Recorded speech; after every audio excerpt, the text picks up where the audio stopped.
Inside the Birds is back. What's going on, everybody? Adam Caplan and Geoff Mosher here. We hope everyone enjoyed our 4-part podcast series with Greg Cosell previewing the entire NFC East. I thought it was really entertaining, very insightful, and Adam and I thought that without much going on NFL-wise, that this would be a good time to bring in Greg, get his tape breakdowns of all the teams, including the Eagles. And we're going to go over some of Greg's points regarding the Eagles tonight. And we've also got some recent developments with the Eagles and the NFL that we'd like to discuss as we transition ITB back into current events. So if you missed any of the great podcast breakdowns on NFC East teams done by Adam and I and with Greg Cosell, they are all available on any podcast platform that you use or our Inside the Birds YouTube channel. So we got a lot of great feedback.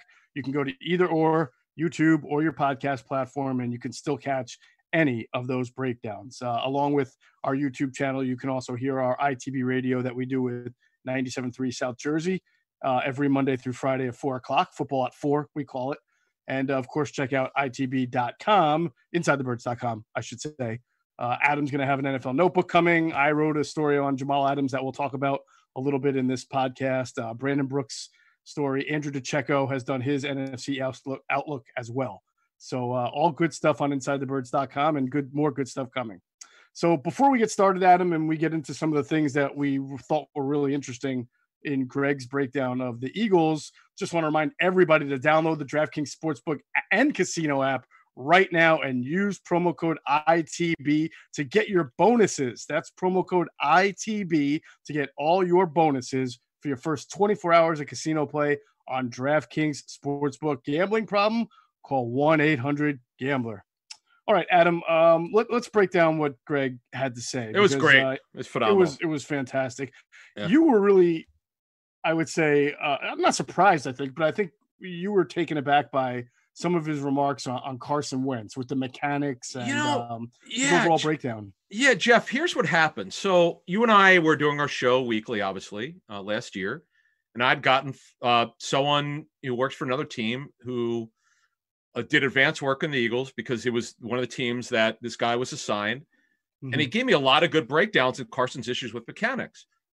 But I didn't think that there was as off a little bit as Cosell, who, by the way, is watching the same tape. But Greg is obviously, other than anyone who works in the NFL, Greg is the best non-NFL team person I've ever talked to, who breaks down quarterbacks. You know, he's just great at it. I know he learned a lot from our friend Ron Jaworski and a lot of people he sat and talked with over the years. Greg is very friendly with offensive coordinators, head coaches, and quarterback coaches. So, look, he is a grader of tape. And if you've not heard the show and you really want to get, and he, by the way, you could tell, despite how critical he was of Carson's mechanics, you also think Carson's a big-time talent, which is no surprise, but he doesn't use that. Greg does not throw around platitudes a lot. Geoff, when he used that term, high-level talent, I was like, okay. And Greg always backs it up with what he saw on tape. And I get it. So what Greg's basically saying is when he's got his mechanics on where they should be, he's an elite quarterback. But we haven't seen that elite level. And Greg actually mentioned in passing his 2017 team performance, where you could argue he was the best quarterback in the NFL in 2017. Just the way that he played that season. He was incredible. But Carson's got to be better there. Now, you and I have talked about over the last year on Inside the Birds about what we know, how Carson Wentz is coached, and how that Carson needs to be coached hard. Since Reich and DiFilippo left after the 17 season, we just know that he's not been the same quarterback. He's not quite where he was. You know, if Carson was on a 9 of a 10-point scale, let's say a 9 or 9.5, it's been about a 7, which is win. You could win. That's around the level of Dak Prescott, 7, 7.5. You could win with this guy. But if you want to be a Super Bowl level quarterback year in, year out, like Aaron Rodgers and the Brady's and like that, guys like that, mechanics have to be close to pristine. And folks, when you listen, if you haven't listened to the show, but if you've listened to it, we'll remind you of one thing. There was one thing that I had not known about, Geoff. When Carson drifts in the pocket, that is typical what coaches tell me of young quarterbacks, where they go back, they fall back, on their back foot and drift. You don't typically see guys in year 7, 8, or 9 doing that, but you see that with younger quarterbacks. So those are the things, folks. If you watch the all 22 tape at NFL.com, I think it's Geoff. I think it's free now in their offseason this year. I think they actually made it free. And at some point, you got to pay. That out. Right. Mm-hmm. But it's worth signing up for it because you learn so much. It's the true serum for NFL players. It's extremely difficult to challenge coaching tape because it's the all 20, the eye in the sky doesn't lie, Geoff, as you know. So I highly encourage if you're gonna watch that tape, listen to that pod again. In fact, you know what I'm gonna do this weekend? I'm gonna listen to that show again. It was so informative, and I learned stuff that I was not aware of, and I just thought Greg was brilliant. You know what was really interesting, Adam, is when he made a basketball analogy that really stuck, and he said that agreeing, that he said, look, Carson Wentz is a high-level talent, but the one thing that really stuck out on tape to him was that he missed a lot of layups, meaning there were some easy throws there to make, the little dump offs in the flats to Miles Sanders or across the middle. And for every Superman-like play he would make, and this was, remember, we have to reiterate that what Greg was giving us was his breakdown on only last year's tape, right? And he said he missed a lot of layups. And I specifically asked Greg if that was something he remembered scouting out of Carson Wentz as a senior at North Dakota State, or even in his first year or two in the NFL. And he said he can remember occasionally Carson not making a throw that he should make, but last year it stuck out that there were just too many for a guy who has the ability to be elite. And Adam, you brought up the coachability in that. That was your follow-up question. And you're right. I mean, I feel like this is a two-part story. This is about Carson Wentz and how amenable he is to making certain changes and becoming a even more accurate quarterback, but also how amenable he is to taking the coaching and the coaching that he's getting. I mean, John DeFilippo was a veteran who had been an offensive coordinator when he was Carson Wentz's quarterback coach. Press Taylor, a lot younger, promoted into that position, and not, from our vantage point, maybe as hawkish as DeFilippo is known as being. And you wonder if that's ever going to interfere with Carson's ability to really get into the top and stay there, and be an elite for years and years and years to come. Talking to the Eagles over the last 2 years, they really think highly of Press Taylor. Very smart young man, and he did a great job when the 17th season. Though he was basically an offensive quality control coach. So I don't know what his title was. It may have been assistant quarterback coach, but he was really the offensive quality control coach in a sense. They think the world of him, but that's great. But there's the elite type A quarterbacks like Aaron Rodgers, like Carson Wentz. Believe it or not, Carson is a super type A. He's really smart, but he needs to be pushed hard. This is what people in NovaCare have told me, really from day one. And this is something that I would suggest as I think I've seen this over the years with head coaches who are former quarterbacks. Sometimes, just like Andy Reid did, you got to get more involved. You don't need to be in his ear all the time. You should only have really one guy in his ear constantly. That's Press Taylor. But you got to know, you and I have talked about Doug needs to do a better job of coaching his coaches. There's no question that that's the truth, because this has been the one issue that Doug has had from day one. He's what separates him from Belichick is not the ability to get the players to buy in or to coach offensive football. It's to make sure to understand what your coaches need to be better coaches, and to understand what it's going to take for your guys to get to that elite level as players. And Carson is not at that elite level. We're not going to look. He wouldn't even hurt last year. You cannot bring up injuries. The guy was not even on the injury report, Geoff, in the regular season. Most people don't know that. So it's no longer about injuries. It's about what's it going to take. And we can't keep blaming on the lack of help last season. What we had said on our show, it was at some point, I remember you put I love your title. Carson needs to, whatever you said, and the title of the one show was like, trust your players.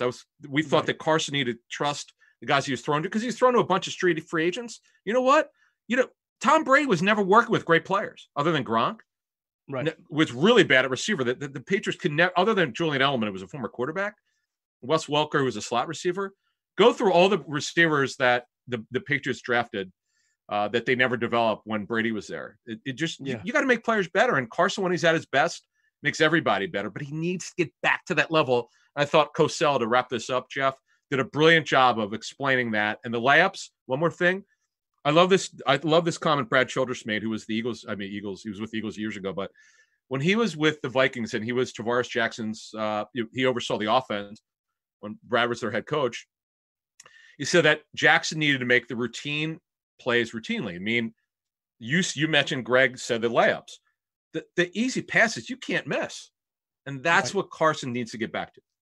Yeah. And of course that really starts with mechanics and having your feet square and flush to the ground. And you got to hope that Carson can, because I think we made this, it wasn't our observation. It was people who graded tape, for Inside the Birds and helped us out.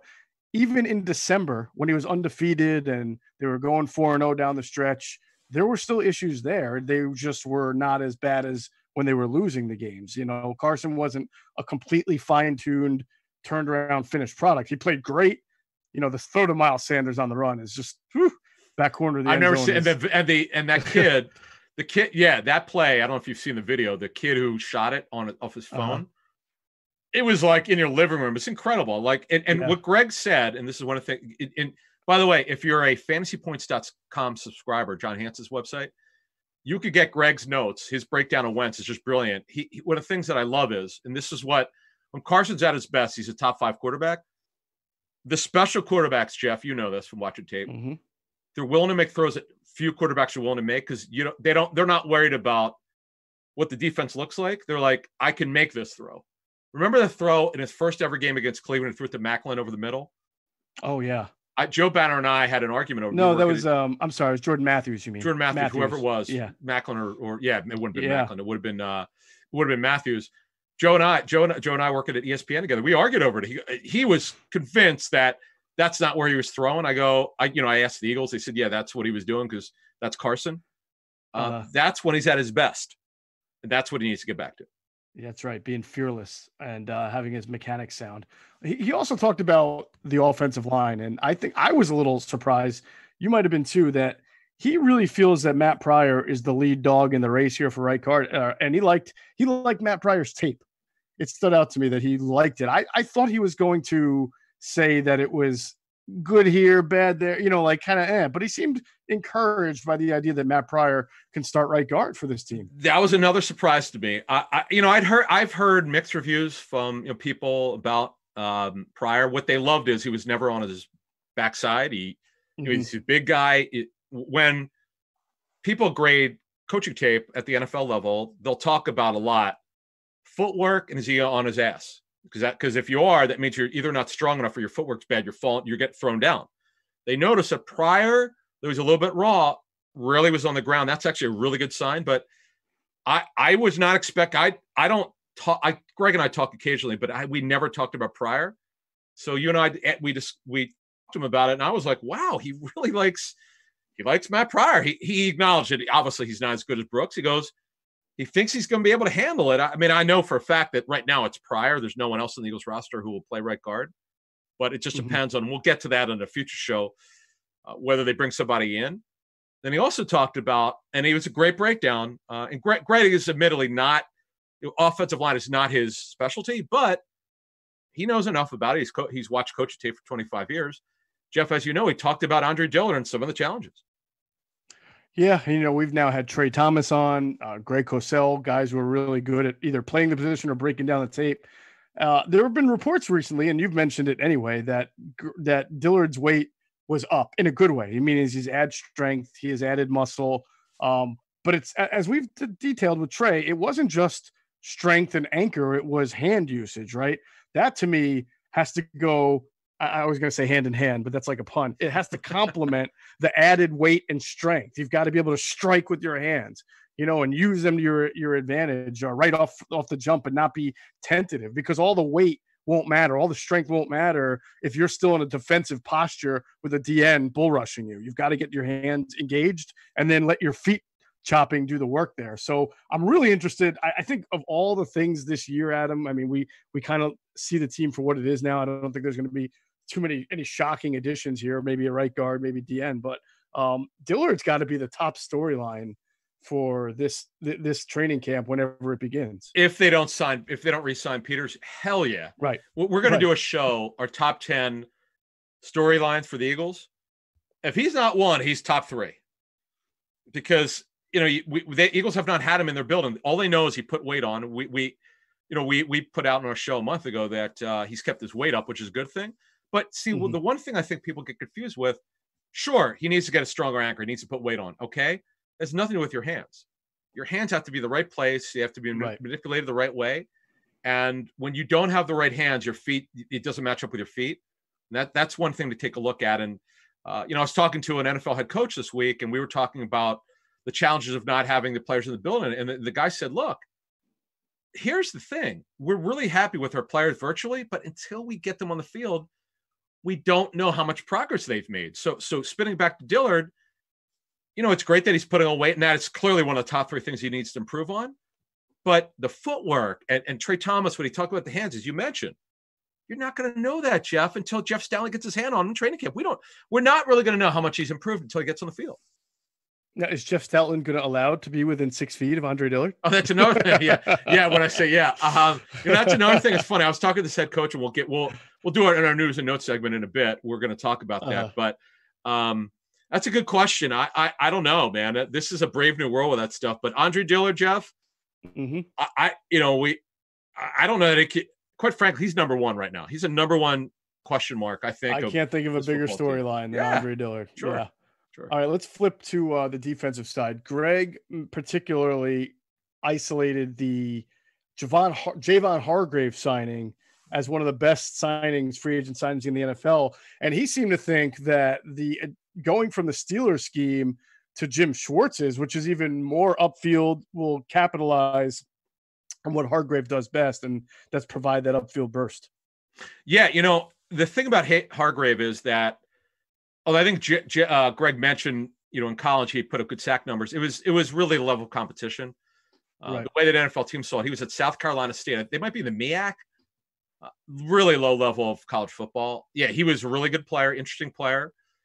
But he's a hard worker. Let's flip it to the NFL level now, not college. But his tape was really kick-ass. The Eagles, not a secret. We said that the day of the signing, before anyone really knew, that this is a guy that Howie Roseman really loved. The Eagles really liked that. Apparently, they were really on board with this signing. The Eagles have a history on a Roseman.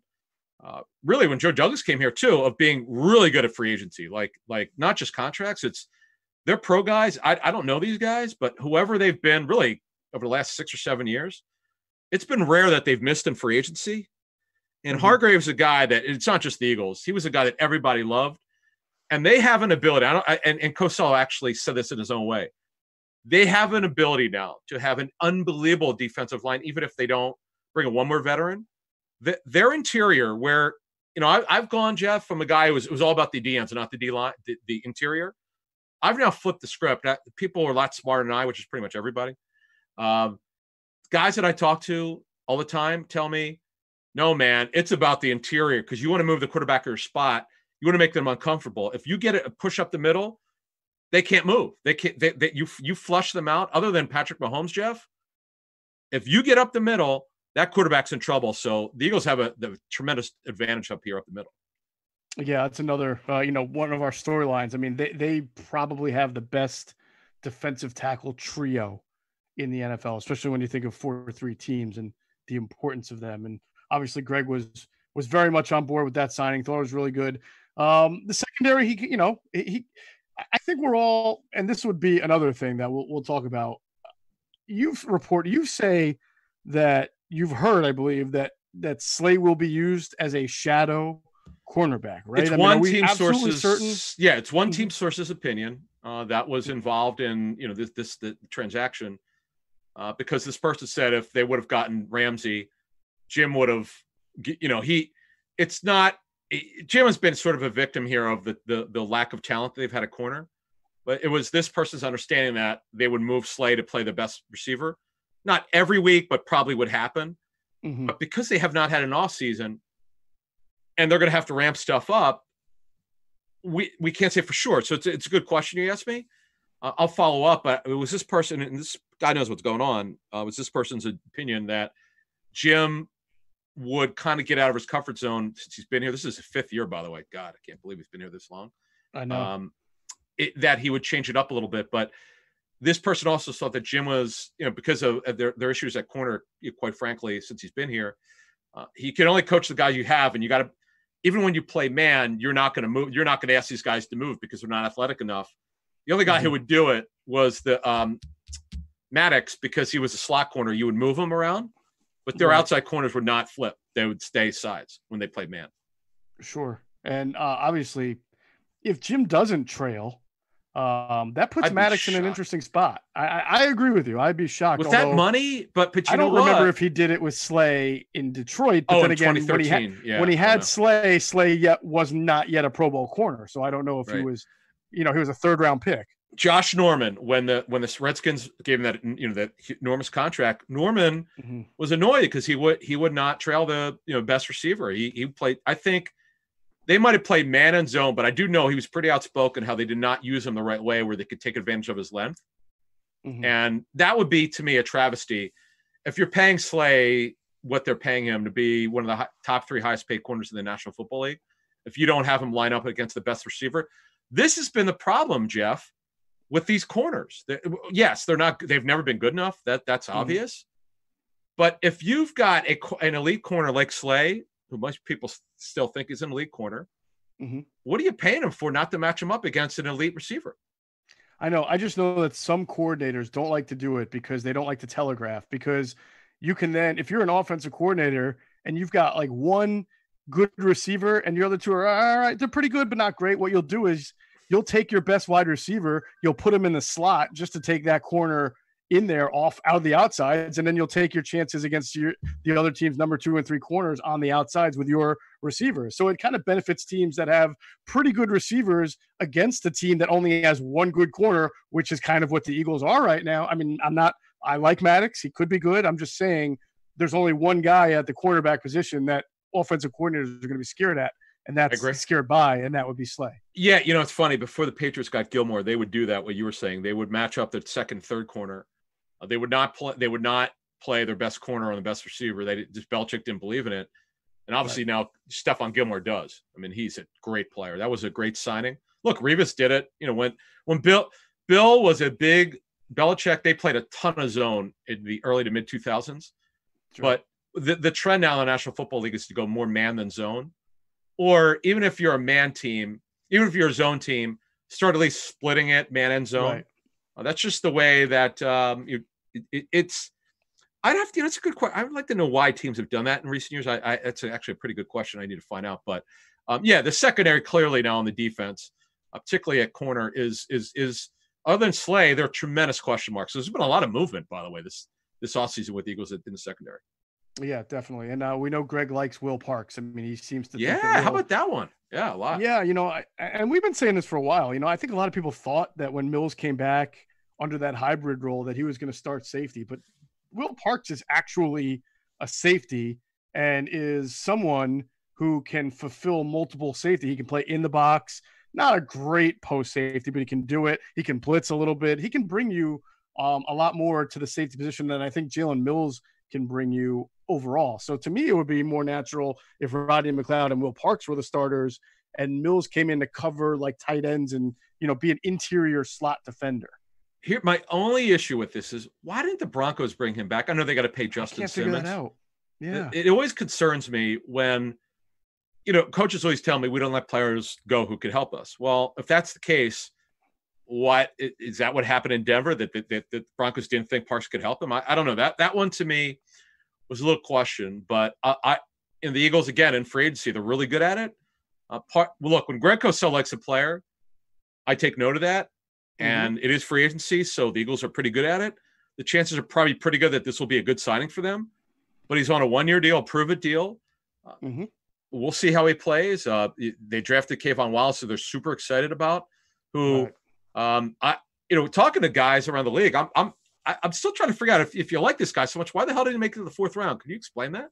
No, I can't figure it either. I don't know. His measurables aren't off the chart. I have no idea. I don't know. Look, it was a weird draft. You and I think that a lot of players, not just the Eagles, went in areas where we didn't expect to see them go. Yeah, well, the Eagles' second and third round picks were a little surprising where they went, but it is what it is. It is. It is. Speaking of it is what it is, Adam, support, as everybody knows, for Inside the Birds is brought to you by Manscaped, who's the best in men's below-the-belt grooming. We've been telling people this for a couple of weeks now.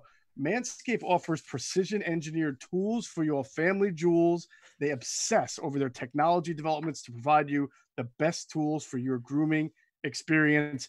Adam, I keep telling people this is not only good for your physical health, your hygiene, your sexual health. You've got to get yourself the lawnmower, all right? Because you don't want any accidents. You don't want to, you got to be careful around that area. And that's why Manscaped has redesigned its electric trimmer. So the Manscaped engineering team spent 18 months perfecting the greatest ball hair trimmer ever created and just released that new and improved Lawnmower 3.0 that I've been speaking about. So get rid of 1.0, 2.0, Lawnmower 3.0. This third generation trimmer features a cutting edge ceramic blade to reduce manscaping accidents. Millions of balls are about to be nick free thanks to Manscaped's advanced skin safe technology. That makes me feel comfortable to read. I like to know that everybody's balls are well protected. You know what, man? Were you born in Brooklyn? Where were you born? You're near, like my wife is from Greenwich, Connecticut. She's got like really 1/100th of New York in her. There's certain words that come out, like me from the Philadelphia area. I don't say water, I say water.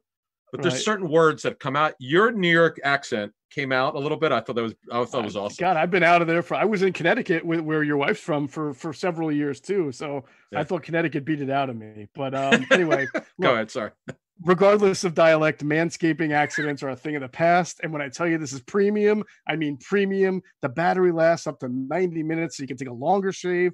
And you know, Adam, the water-resistant technology allows you to groom in the shower. That is important, brother. I'm a shower shaver, man. I shave almost all the time in the shower. You know why? Because it saves time. It's funny when I would shave. I'd take a glass and shave. Outside the shower. It'll take me like a half an hour. I'm in the shower. It takes me 10 minutes, It's great. It's wonderful. Yep.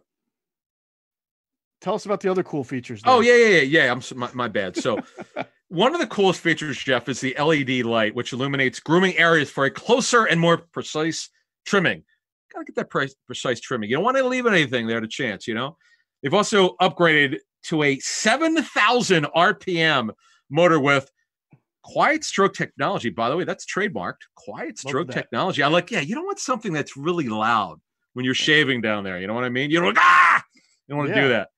And let's not forget, Geoff, about the charging stand. Show your mower off loud and proud because this intelligently designed stand is a convenient charging dock powered by USB. Easy enough. If you're listening to me right now, I want you to experience it firsthand for yourself. Trim that junk ears, guys. Get 20% off and free shipping with the code ITB at manscaped.com. Your balls will thank you. Listen, I'm going to end this on this. The phantom inch or two is a real thing. So, fellas, do yourself a favor. Shave it. Make it longer. It's a wonderful thing. It'll improve your life. And you get 20% off and free shipping with the code ITB at manscaped.com. That's 20% off with free shipping at manscaped.com. Use that code ITB. All right. Let's go on to the Eagles. What a great transition that was, right? I don't know how you transition away from that other than let's get on to the Eagles. Let's get it back to the Eagles. Let's do it. So we didn't get a chance to talk about it last pod, Adam. The Dallas Goedert incident where he was sucker punched. I'm sure you've seen the video. It's crazy because when the report was first broken, it was like, okay, he got sucker punched. He's fine. So you think it's no big deal. Then you see the video and the guy really clocked him pretty good and he laid him out for a little while there. I don't know if you've ever gotten a fight before. I've been blindsided before or sucker punched. I'm going to say in 18 or 19, something like that. There was a scrum in a bar and some guy cold cocked me and I got my only concussion. I was fine. I was okay. But if you see this video, I was a little bit out of it for a couple of days. Now, I'm told by someone close to Dallas he was feeling fine after that. He went to the hospital, got checked out, and got released. But man, when you get sucker punched, it can only knock you out. If you hit your head a certain way, you could be in a lot of trouble. Thankfully, Dallas is fine. But and by the way, this is an isolated incident. There's nothing. He has no issues in his history and conspiracy theories. There's nothing. It just was as Geoff said, watch the video. It's a little eye-opening. Some people, it's funny, like if you read some of the people who watch the video, the way they've described it, I watched it and I was like, this is a little bit strong. It's a little bit the punch to me was a little bit stronger than people let on. Sucker punches, man, are not cool. That because you don't know what's coming. It's right. You can't brace yourself. You can't protect yourself at all. Right. This would have to be, if I go back in Eagles history, among the zanier off-season quote-unquote injuries, although he's fine. It's not really an injury, but I have to go back to, like, do you remember safety J.R. Reed, who tore a major foot tendon? Going over a fence, trying to climb a fence, yeah. Yes, he was trying to climb a fence, and he fell, and he tore this, and he was out for a long time. He never was the same. He was not the same player after, but this is, like, kind of right up there with freak things. This is why coaches, and this is a little bit different because of the COVID, but coaches hate the downtime between the end of that last mini camp and the start of training camp. They hate when their players are not under their noses and under their control. And not that things can't happen, but it's just so much easier for the coaches to be able to have their finger on the pulse of what's going on. When these guys are all out there, it's like no man's land, man. It's scary. Very quickly. So, Andrew Brandt, Andrew's a friend of mine, and he tells this story, and you probably will remember this. It's happened years ago. Remember Najee Davenport? Yes. Okay. Do you know the story? No. Well, hell, we're talking about Manscaped, so I could talk about this. So this is unbelievable. I've never heard like this is, and I love the way Andrew describes it. I remember we had him on NFL radio with Alex Marvez and I maybe like a year ago, and it's the first time I probably heard him describe it in this detail. So Andrew, he was their contract negotiator. For some reason, I don't know why he got the call. So Davenport got in trouble. But it was crazy. So, and you folks, if you don't believe me, Google Najee Davenport and what I'm about to tell you. That's all you need to do. So we're gonna have him on ITB TV. Andrew's great. So, and I want him to tell the story. He'll tell it better, but I'm gonna sum it up so we can move on. So Andrew's reaction was, he did what? Davenport allegedly defecated. Oh, I remember this now. In a closet. Yes. And Andrew's reaction, and I guess he did, because it's serious, it's satellite radio. I remember him saying it. And the way he said it, because Andrew's a kind of straight-laced guy, you don't expect him to say it like he did. I fell off my chair. This is my little Skype studio or Zoom studio I built a couple years ago. So my radio studio's to my right. I fell back on my chair. I could not believe he said it the way he said it. It was such a great story. And that did, like you said, coaches dread this, or executives, because it was like remember that 3-4 years ago when JPP had, the fireworks accident. Don't forget there were two. There was this obscure corner with the Bucks. The Buccaneers who also had the same issue. Fireworks accident. So Geoff, you're right, man. You don't want to hear from your players unless it's in a meeting, virtual meeting this offseason. My favorite Andrew Brandt story is when he's president of the Packers and he called up an undrafted player and said, listen, for $5,000, would you be a Packer? And he says, look, I can get you $1,000 now and I'll get you the remainder when I can. And he goes, no, we pay you $5,000. Imagine, it's so crazy. And his Aaron Rodgers story is great because, they were never he was never on the radar to draft. He just dropped so far, he dropped so far. But we'll have him on ITB for sure, ITB TV before training camps. But yeah, that was when you look at the situations, thank God Dallas Goedert's okay. Yeah, definitely. Let's move on to the running back situation because, as we sit here today, nothing's really changed with Devontae Freeman apparently, and there's really, Shady McCoy still out there. It doesn't look like the Eagles have made any aggressive moves to feel like they have to bring somebody in. So this goes back to then the backups that we've talked about and Boston Scott, Corey Clement really getting more opportunities. And if you look at the contracts and the recent production of both of those, you would think that Boston Scott, especially after what he did last year, might really get an opportunity to be that backup. Yeah. So here's why, Geoff, I put his name on our list to discuss. And you just alluded to it. I still think they're going to sign a veteran. I know they want to do that, but let's extrapolate this. What if it doesn't happen? What if they don't sign a veteran? What would they do? Well, Boston Scott's the next guy, but it's not Corey Clement. Clement would be the third guy, and Scott would be the 2. But could he really handle that role? I know there are a lot of people sort of taken aback when I said, "Oh, well, they signed a veteran; he's only going to get 3 to 5 touches." Well, that's true. If they would have signed Carlos Hyde, or they signed Freeman, Boston Scott, you're not going to hear from him very much. But I'll tell you this: the Eagles were very impressed with those 2 games where he had double-digit carries. Ironically, they were both against the Giants. The first game was when they played at home. They were getting smoked. The Eagles got booed off the field at Monday Night Football at halftime. Mm-hmm. Sanders just couldn't get on track, so they put Boston Scott in just to try something. And he did a really good job. He had a bunch of catches.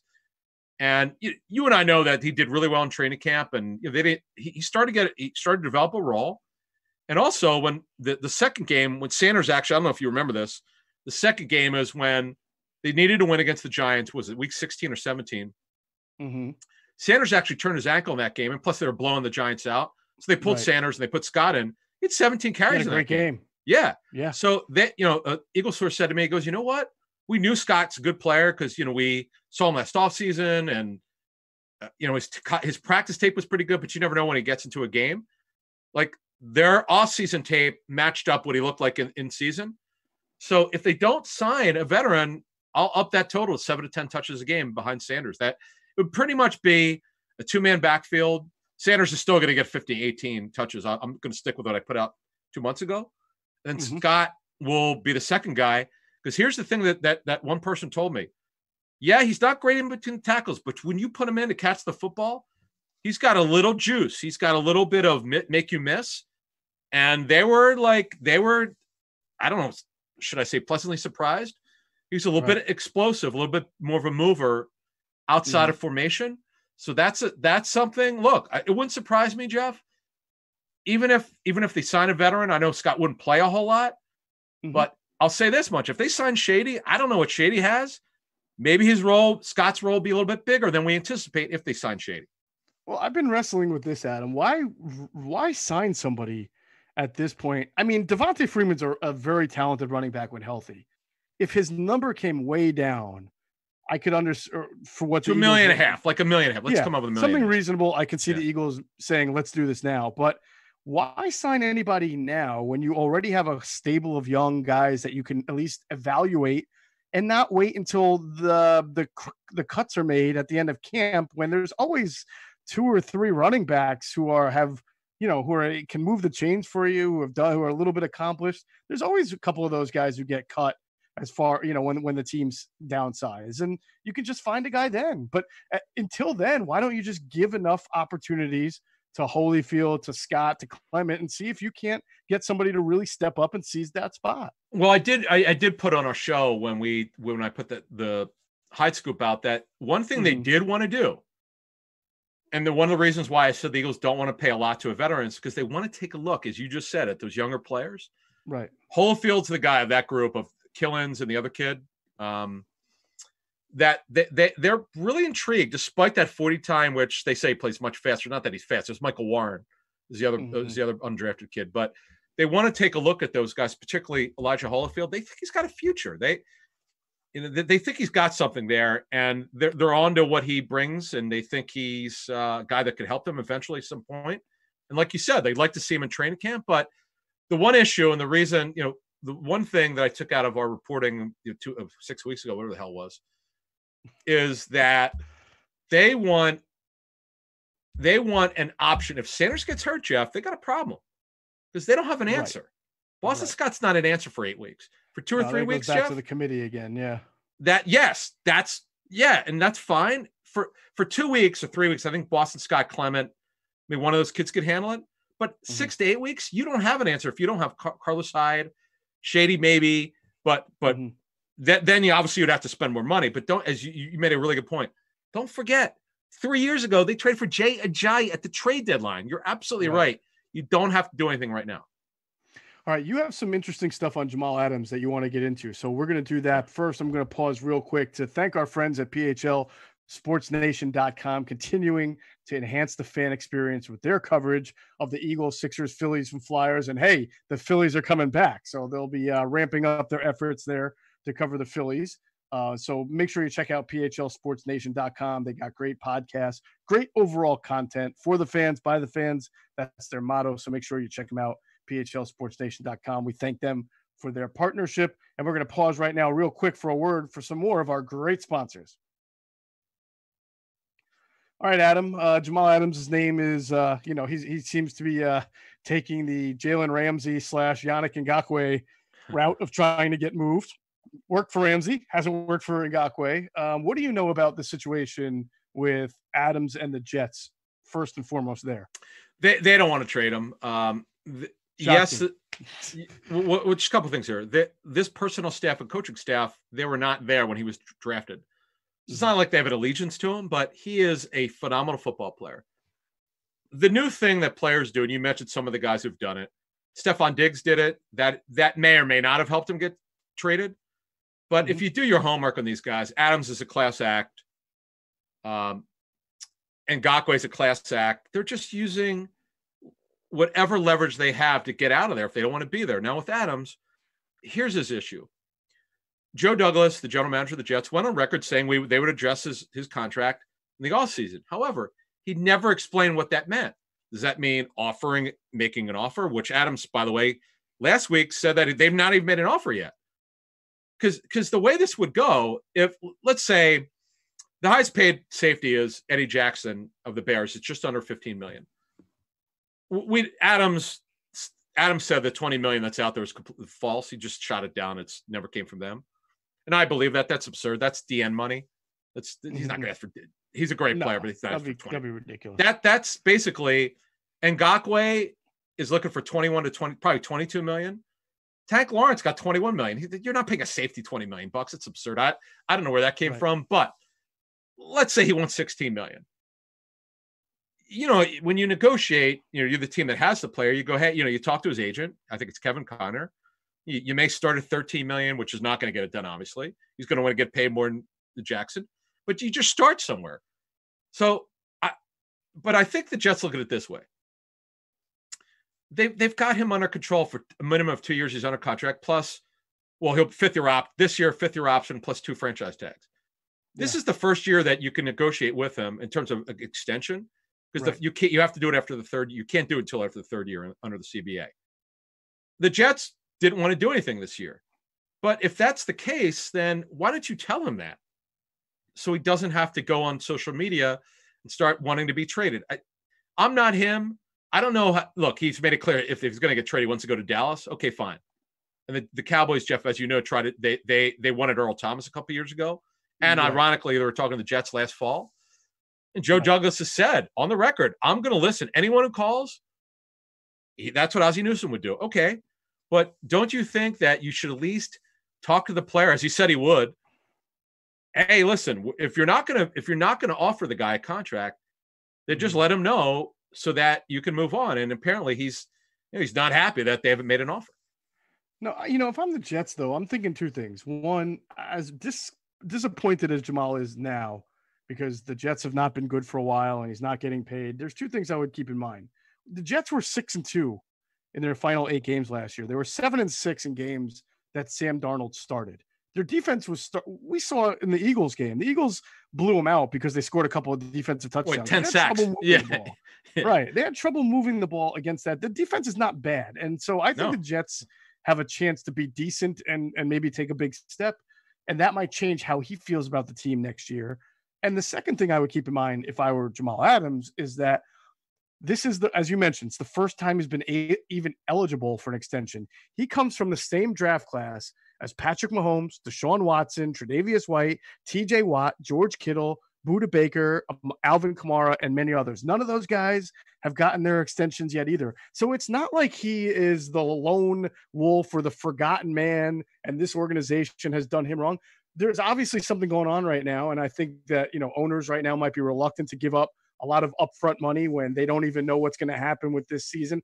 I'm speculating. I have no idea, but it's just, to me, it's very odd that I just named about 8 Pro Bowl players from that class, and none of them have extensions yet. There's got to be a reason for that. Fair point. So I just think he just needs to relax and be patient a little bit here. Yeah, let me just bring the Eagles in. Just kind of the way I see it. I don't see a prayer that he becomes an Eagle. I just don't see it. If they're ever going to do anything big, it would be for defensive end like Ngakoue. Right. I know people like to quote us off of our show, so let me make it as clear. They're not involved with Ngakoue. But I'm just telling you that would be the player. If they were ever going to do something big, it would be for him. I know they like him. I've mentioned that for 2 months. I think we put that out in March on our show that they did like the player, but nothing's going on with the player with the Eagles. Now, getting back to Adams, I just don't see it. Yes, they paid Jenkins before, who was an unrestricted free agent. Adams is under contract. It's 2 things. The other thing is that Jalen Ramsey, by the way, was willing, and I give him credit. Yeah, he truly wanted out of Jacksonville. It wasn't just when he won a new contract. He was okay with not getting a contract last season. But the problem is, man, the longer you wait, the more money you're going to pay, because the cap, they just got the CBA done, which surprised a lot of people. That money's only going to go up. Although, as you said, it's a fair point. We don't know what the cap's going to be, whether it's going to be flat. Does it go down next year? Does it go up? We don't know. That we're not going to know that until we know if fans are going to be in, because if we don't have fans, that money's going to be shrinking, because that's a lot of money lost. And if we don't have some games, that's even more. So you're right. It's a very good point. We just don't know. Yeah, a lot of questions that are left to be answered there. Speaking of questions, this is a good segue. ITB Facebook page, Inside the Birds Facebook group. If you're a member of our group, ask us questions. I know Adam's working on another Ask Inside the Birds notebook for InsideTheBirds.com, and that's a great place where you can leave a question. Adam, people just naturally leave questions for us there anyway, so I think I love it. Yeah, cool. I jump in every couple of days. I give a couple opinions. I'll tell you what, the talk is so smart. I just like observing people. It's really cool, Geoff. I don't know if you just look at the threads. Some will go like 50 comments. It's really good, and how a lot of it's on Jamal Adams. Now, I gave a small opinion there, but I love it. I'm very impressed with how smart our people are, and we really appreciate everyone joining in. We're about a 1.1 over 1,000 of the 9 to 11,000 people listen to each individual show. We're only getting 10% of less than 10% really are signing up there. We'd like to get 5,000 people by the fall getting on there, and we really want to build a community there. So we hope tell your friends, and we promise we'll be on there a lot during every week.